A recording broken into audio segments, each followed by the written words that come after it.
Аслан Орақбаев. Кешірдім. Ренішпен қалай жұмыс жасау керек? Ұрыстың нәтижесі татуласу болу керек, реніш емес. Реніштің нәтижесі кешірім болу керек, кек емес.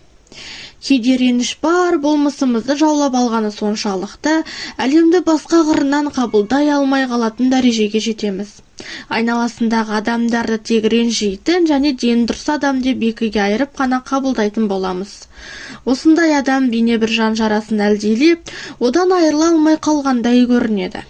Өкпелі бала психикасы уақыт өте келе ұлғайып, өмірдің өзге жақтарын бүркемелеп тастайды.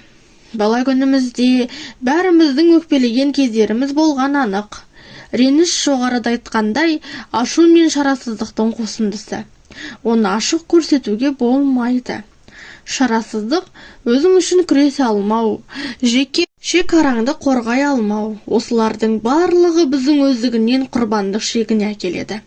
Адам неғұрлым шарасыз болса, соғұрлым құрбандық шегінде болмақ. Ал құрбаны көзіне физикалық болсын, сезім жағынан болсын, зорлық-зомбылыққа ұшырайды. Ренішті былай түсіндірейік. Өзгеге өкпесі мен реніші бар кез келген адам сол реніштің құрбаны. Бұл бітпейтін шеңбер. Себебі ол өзіне қыспақ тартады да, ренжиді. Соның салдарынан өзін қамқорсыз сезініп, жаңа зомбылықтарға өзін дайындауды жалғастыра береді. Кей кездері өкпе реніш түпкі санада сірескені соншалықты оны адамның өзі де сезбей қалады. Ол тіпті ренжуді ақымақтық деп немесе оны әлсіздік деп санауы мүмкін, әсіресе еркектер. Алайда бұндай түсінік жағдайды өзгертуге шарасыз. Керісінше ондай реніш, яғни тасада жатқан өкпе көптеген қиындықтарға жол ашады. Қандай да бір сезімді адам сезіне алмаса, байқай алмаса, ол сезім адамды көбірек басқаратын болады. Реніш өте улы қуатқа ие, сондықтан да оны психосоматикалық аурулардың тізіміндегі чемпион деп атауға болады. Көп адамдар жылдар бойы бір дертінен айыға алмай жүреді. Ал оның себебі бала кездегі өкпе мен реніште жатқанын біле бермейді. Адамның денесі оның естелігін арқалап жүріп, ескі ақауларды жаңа қалпында еске алғанда ауырып қала береді. Ренішті түсінудің жолы оған шынайы көзбен қарап, қалай бар болса солай қабылдау. Ол дегеніміз, өмірдегі кез келген жағдайда бала кездегі ақауды көре білуді үйрену, әрі оны басқару. Әлбетте, оған ұзақ уақыт кетуі мүмкін, тіпті 2-3 жыл кетуі ықтимал. Нәтижесінде жан жарасы емделіп, ақаудағы мазохистік тартымдылықтан арыласыз. Денеңізде де психосоматикалық ауруға шалдықтыратын себеп те қалмайды. Көзіңіз ашылып, өмірдің әдемілігін көргенде ғана өмір сүруге құштарлығыңыз оянбақ.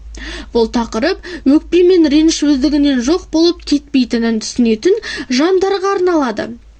Оны түсініп, онымен жұмыс жасамаса, тасада жата беретінін түсіну керек.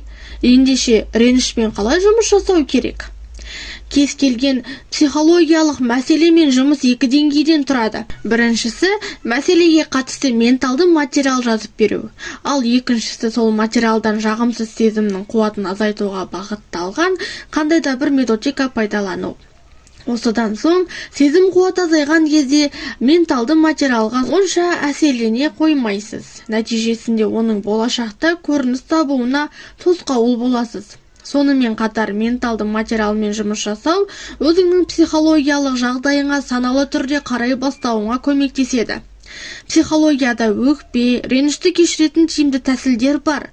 Ренжімеуді, ренжіткен адамды мәңгі кешіруді қалай үйренеміз? Мүмкін деген реніштерді кешіріп, оларды көңілден кетірумен жұмыс жасау өте маңызды. Ренжіткенді кешірудің бір тәсілі, сол ренжіткен адамға хат жазу. Негізі оны қолмен жазуға тура келеді. Өйткені ол барлық нәрсені жіктеп жазуға және барлық ренішті сыртқа шығарып тастауға көмектеседі. Жазып болған соң ол қағаз не жыртылады, не өртеледі. Хатты ренжіткен адамға берудің қажеті жоқ. Хат бір парақ қағазға, нақты бір адамға қаратылып жазылуы керек. Хат үлгісі: мен саған ренжулімін. Өйткені үлкен болсын, кіші болсын, барлық ренішті есіңе түсіріп жаз. Мен сені кешірдім. Сен де мені. Ойыңа не келсе соны жаз. Сен туралы жаман ойлағаным үшін, ұрысқаным үшін, демеу болмағаным үшін, сені бар қалпыңда қабылдамағаным үшін, аз рахмет айтқаным үшін, тағы да басқа. Кешір. Сондай-ақ өзімді де кешіремін. Ендігі жерде болашақта бұл адаммен қандай қатынаста болуды қалайсың, соны жаз. Үйлесімді қатынас құрып, дос болып араласу, бір-бірімізге демеу болып, қадірлеу, тағы да басқа боламын. Саған нақты болған жағдайларды еске түсіріп жазу керек. Осы үшін рахмет. Мен сені мына әлемнің бір бөлшегі ретінде жақсы көремін. Құдайдың жерге жіберген таңдаулы адам ретінде, маған тәжірибе сыйлаған ұстазым ретінде жақсы көремін. Саған рахмет айта отырып, бақытты өмір тілеймін. Егер реніш өте терең болмаса, онда осы жеткілікті. Егер ол терең болса, онда біздің телеграмдағы кешірім тақырыбына қатысты видеоларды көруге кеңес береміз.